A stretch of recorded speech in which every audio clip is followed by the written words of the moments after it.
Just some background. Indivisible, which is the organization sort of leading a lot of these protests. Just to give you a background on who they are. So I just want to read from their website.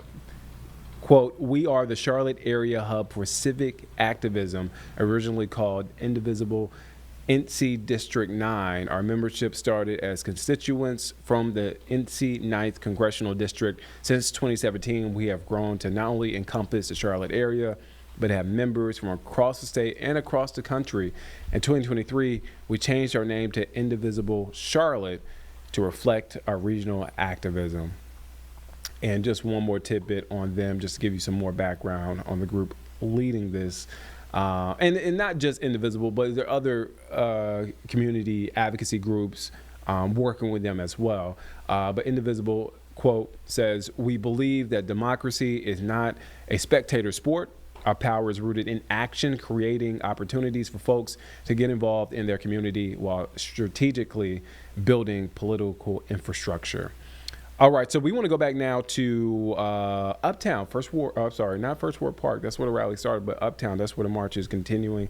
It looks like our Bria Smith is talking to some more folks there on the ground. She's been covering this, marching with the folks. Let's take a listen in. Madison Butler. So talk to me about, obviously, you have your daughter here with you, the importance of bringing your kids here to not only see but take part. Yeah, I think it's important that you understand what you stand for and what your values are.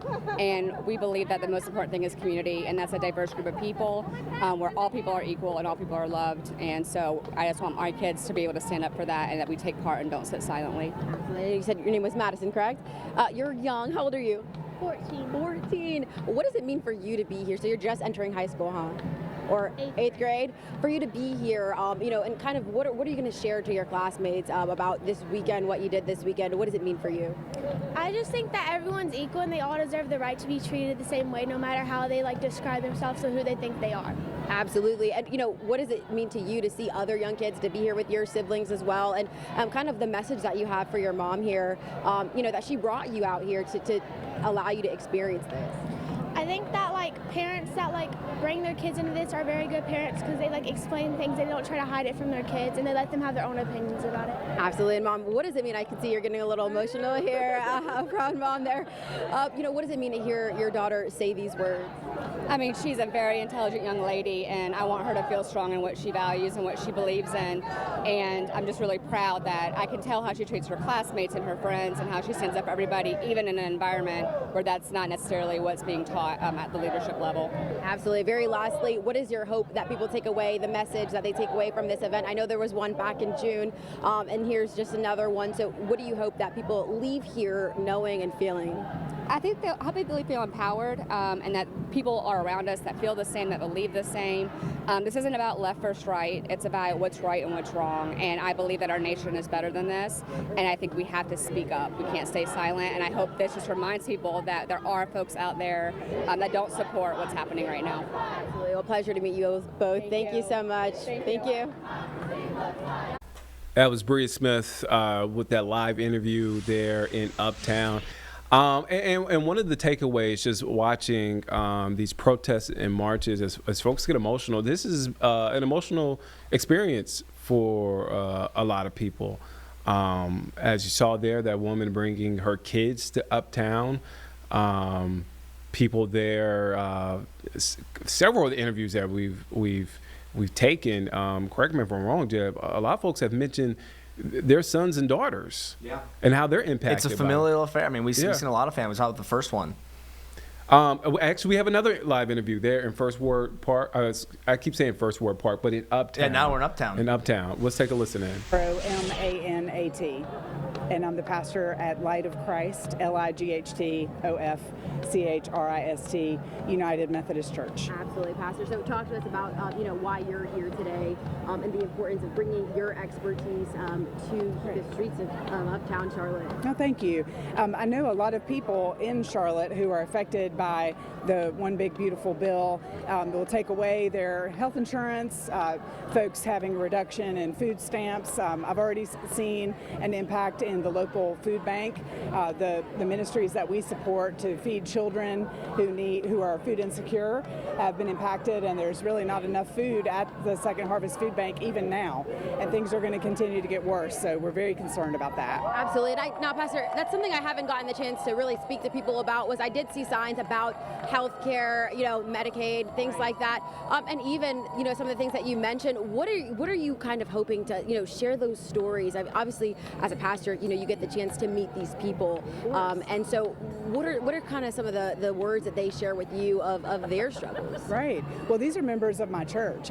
So I know very well their stories, and actually I've interviewed them and taken that information to Senator Budd's office and presented that. And of course, it didn't change the way he voted, but it was in order for him to know that we're not just talking about ideas, we're talking about people with real stories. I have members of my congregation who have told me that it's all about the price of groceries for them. That's why they have trouble making it work. There's other people that for them it's medical expenses, and if they lose their insurance, they won't be able to get medical care that literally saves their lives. So these are not people that I meet out there. These are people who are part of my family. Absolutely. What is a message that you hope to send by being here? Just you representing yourself, your individual self, but also your congregation as well. What do you hope that people take away? Yeah, I'm really all about the next generation. I think about my children who are young adults just starting out. I think about people in the LGBTQ plus community who want just to have human rights. I think about people who are coming behind us, whether they will experience democracy or whether they will live in a fascist country. This is the point where we have to raise our voices. Absolutely. And what do you say, lastly, there are a couple of signs that just say no kings. I even saw one that said Queen Charlotte doesn't allow no kings. What does that mean to you? Right. This is a democracy. This is the reason that our founders fought to be free, and we're giving it up.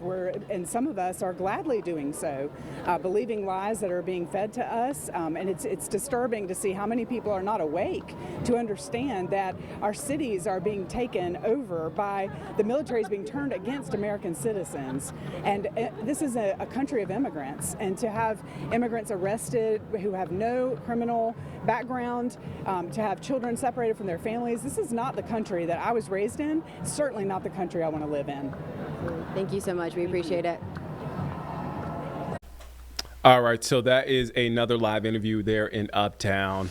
That was a religious leader there speaking out, and why she is there. Again, so many people there for different reasons, but it falls under the umbrella of pushing back against the Trump administration.